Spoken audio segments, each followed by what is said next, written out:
So hello बच्चों, let's start this question. So this question says explain the experiment to find the boiling point of water. Also explain its heating and cooling curve. तो चलिए बच्चों, अब हम इस question को start करते हैं। तो देखिए बच्चों, इस क्वेश्चन का जो आपका की कॉन्सेप्ट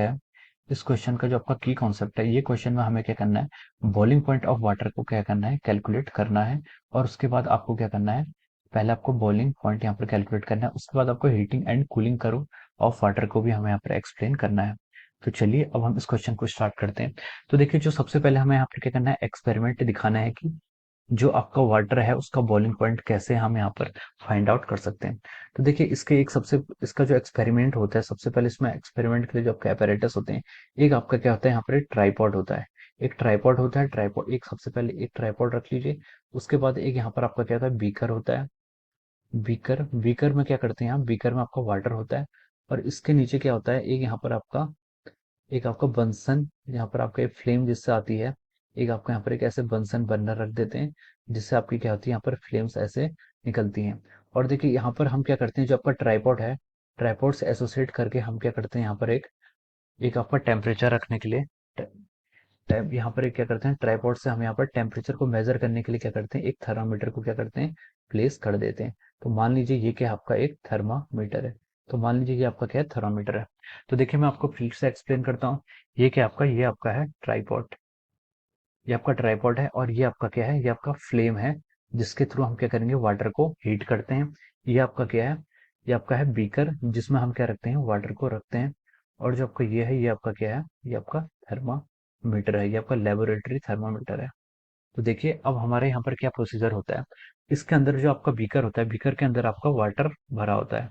बीकर के अंदर वाटर होता है, और वाटर हम उस लेवल तक रखते हैं जिससे क्या हो जाए, जो आपका बीकर है, बीकर का जो हेड है, बीकर का हेड आपका वाटर के अंदर रहे, लेकिन आपके इस बीकर के बॉटम को भी टच नहीं करना चाहिए। तो हमें ये यहाँ पर हमें प्रिकॉशन रखना पड़ता है।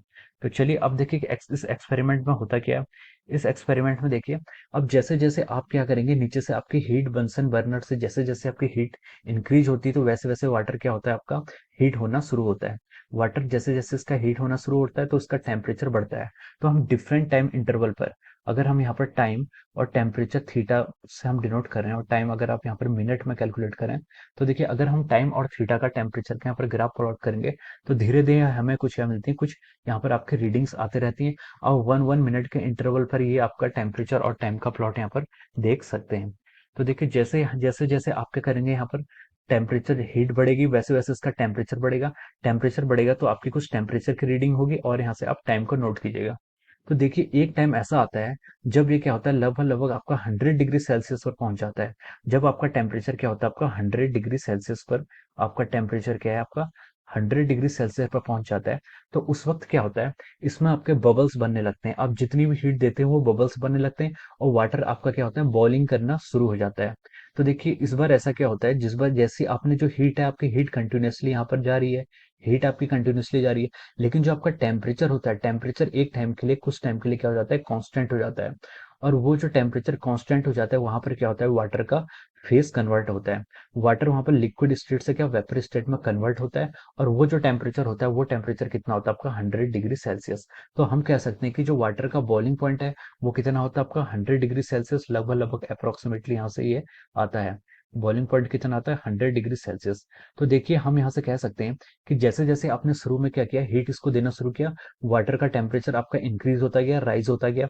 और एक ऐसी स्टेज आती है जब आप हीट कंटिन्यूसली सप्लाई करते हैं, लेकिन आपका टेम्परेचर क्या रहता है, कांस्टेंट रहता है। तो उस टेम्परेचर पर जो आप हीट प्रोवाइड कर रहे हैं, वो उसकी लेटेंट हीट ऑफ वेपराइजेशन में जाती है, जिसमें क्या होता है, वाटर क्या होता है, आपका अपना फेस को चेंज करता है। तो वो जो टेम्परेचर होता है, वो आपका क्या होगा, बॉइलिंग पॉइंट होगा। और इसको हम अप्रोक्सीमेटली 100 डिग्री सेल्सियस यहाँ पर आपका कैलकुलेट आता है। तो देखिए, हम इस एक्सपेरिमेंट से कह सकते हैं कि हम वाटर का बॉइलिंग पॉइंट कैसे कैलकुलेट करते हैं।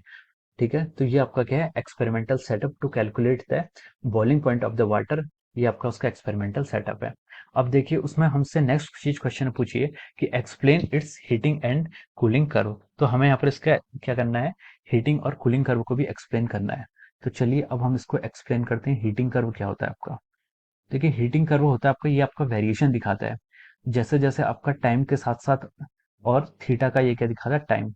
ये आपका टाइम है और ये क्या है आपका टेम्परेचर। जैसे जैसे क्या होता है आपका टाइम बढ़ता रहता है, वैसे वैसे उसका टेम्परेचर क्या होगा, इंक्रीज होगा। तो ये जो कर्व होता है वो यहाँ पर यही कर्व क्या दिखाता है कि कैसे उसमें वेरिएशन होता है टाइम के साथ साथ टेम्परेचर में।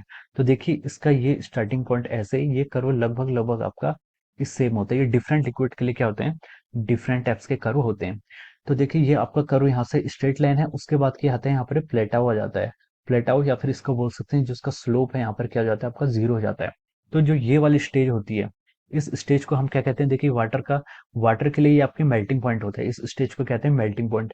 मेल्टिंग पॉइंट यहाँ पर वाटर के लिए अगर देखा जाए तो ये टेम्परेचर कितना होता है आपका 0 डिग्री सेल्सियस होता है। वाटर के लिए जो ये मेल्टिंग पॉइंट होता है ये कितना आता है, फॉर वाटर H2O, वाटर के लिए कितना आता है आपका 0 डिग्री सेल्सियस। तो देखिए 0 डिग्री सेल्सियस पे क्या होता है, वाटर क्या होता है आपका मेल्ट होना शुरू हो जाता है। तो यहाँ पर क्या होता है, वाटर सॉलिड और लिक्विड स्टेट दोनों में रहता है, बराबर स्टेट में रहता है।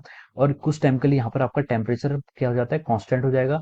अब जैसे जैसे आपकी हीट तो प्रोवाइड हो रही है, लेकिन आपका टेम्परेचर क्या हो गया इस स्टेज में, इसको मान लीजिए ए, इसको बी। इस स्टेज में आपका क्या हो गया, टेम्परेचर तो आपका क्या हो गया, कांस्टेंट हो गया, लेकिन आप हीट कंटिन्यूअसली सप्लाई कर रहे हैं। उसके बाद क्या होता है, दूसरी स्टेज ये आती है कि आप फिर भी आप उसको क्या कहते हैं, हीट देते रहते हैं, तो उसका क्या करता है, टेम्परेचर बढ़ता है। और टेम्परेचर बढ़ता है तो उसके बाद भी एक बार फिर से क्या आता है, वही फ्लैट कर्व आपको मिलता है, और उसे हम कहते हैं बॉइलिंग पॉइंट। ये होता है आपका बॉइलिंग पॉइंट। और वाटर के लिए जो उसकी बॉइलिंग पॉइंट की वैल्यू होती है, ये आती है आपकी 100 डिग्री सेल्सियस। तो ये कौन सा पॉइंट है आपका, ये आपका मेल्टिंग पॉइंट है। यहाँ पर क्या होता है आपका, वाटर का जो होता है उसका फेस कन्वर्ट होता है किससे, वाटर इसमें मेल्ट होता है। वाटर इस स्टेज में क्या होता है, मेल्ट होता है, और इस स्टेज में वाटर क्या होता है आपका बॉयल होता है। और जो टेम्परेचर आपका 100 डिग्री सेल्सियस है। तो देखिए यहाँ पर तक जितनी भी आपकी एनर्जी जाती थी, ये एनर्जी आपकी जितनी भी जाती थी, इसको हम लिख सकते हैं क्यू, डेल्टा क्यू, ये आपकी MC डेल्टा टी। ये आपकी क्या होती है, वाटर का टेम्परेचर राइज करने के लिए जितनी एनर्जी जाती थी। और इस स्टेज में आपकी जितनी भी एनर्जी जा रही है, ये आपकी जाती है Q is equal to M into delta L. ये क्या आती है आपकी लेटेंट हीट की फॉर्म में जाती है। लेटेंट हीट में होता है आपका स्टेट चेंज होती है, लेकिन उस स्टेज में क्या होता है आपका टेम्परेचर रिमेन्स कांस्टेंट। टेम्परेचर क्या रहता है, कांस्टेंट रहता है। तो सेम प्लॉट यहाँ पर आपका बॉइलिंग पॉइंट के लिए भी फॉलो होता है। जैसे ही वो मेल्ट होता है, मेल्ट होने के बाद उसको आप और इंक्रीज करेंगे, उसकी उसकी क्या होता है, उसकी आपको टेम्परेचर बढ़ाते रहेंगे, उसको हीट देते रहेंगे। और वो जैसे ही 100 डिग्री सेल्सियस से पहुंच जाएगा, उसके कुछ टाइम बाद क्या रहता है, उसका टेम्परेचर कांस्टेंट हो जाता है, क्योंकि वहां से फिर वो अपना बॉईल करना स्टार्ट कर देता है। और उसके बाद आपका वेपर फेज में कन्वर्ट हो जाता है। तो ये आपका हीटिंग कर्व है। तो हीटिंग कर्व का सेम अपोजिट कर्व होता है आपका कूलिंग कर्व। अगर हम हीटिंग कर्व तो हमने यहाँ पर प्लॉट कर दिया, तो इसका जो सेम मिरर इमेज होती है वो होती है आपकी कूलिंग कर्व। कूलिंग कर्व भी आपका ऐसे ही डिनोट होता है, टेम्परेचर और ये आपका क्या है, टेम्परेचर और ये आपका क्या है, टाइम। टेम्परेचर और टाइम के बीच में हम इस कर्व को प्लॉट करते हैं। तो जो ये प्लॉट होता है आपका, इसका कर्व लगभग लगभग आपका ऐसा आता है। ये आपका धीरे धीरे ऐसे होगा, ये आपका ऐसा डाउन जाएगा। फिर एक बार इसमें भी आपका क्या होता है, दो बार आपका क्या होता है, इसमें भी दो बार आपको क्या मिलते हैं, आपको यहाँ पर क्या मिलते हैं, दो बार स्लोप मिलते हैं, मतलब स्लोप 0 पॉइंट मिलते हैं, जो कि आपके यहाँ थी एक स्ट्रेट लाइन जैसी मिलती है। यहाँ पर आपका प्लेटाओ मिलते हैं जिनका स्लोप क्या होता है आपका 0 होता है। तो ये आपके फिर से वही, तो जो यही जो सेम फिनोमेना आपका हीटिंग कर्व में हुआ था, वही फिनोमेना यहाँ पर भी होता है कूलिंग कर्व में। वाटर धीरे धीरे आपका यहाँ से आपका टेम्परेचर जैसे जैसे इसे कूल करते हैं, तो यहाँ पर आपका जो बॉइलिंग था यहाँ पर इसका फ्यूज होता है। यहाँ पर से वेपोराइजेशन और लिक्विड यहाँ पर दोनों स्टेज में होता है। और इसके बाद यहाँ पर सॉलिड और लिक्विड दोनों स्टेज में कन्वर्ट होता है। और टेम्परेचर आपका वही रहता है जो आपके लिए वाटर के लिए यहाँ पर था। So this is the heating and cooling curve for the heating and cooling curve, and this is the how we can determine the boiling point of the water. So I hope you all understood this concept. Thank you so much and best of luck.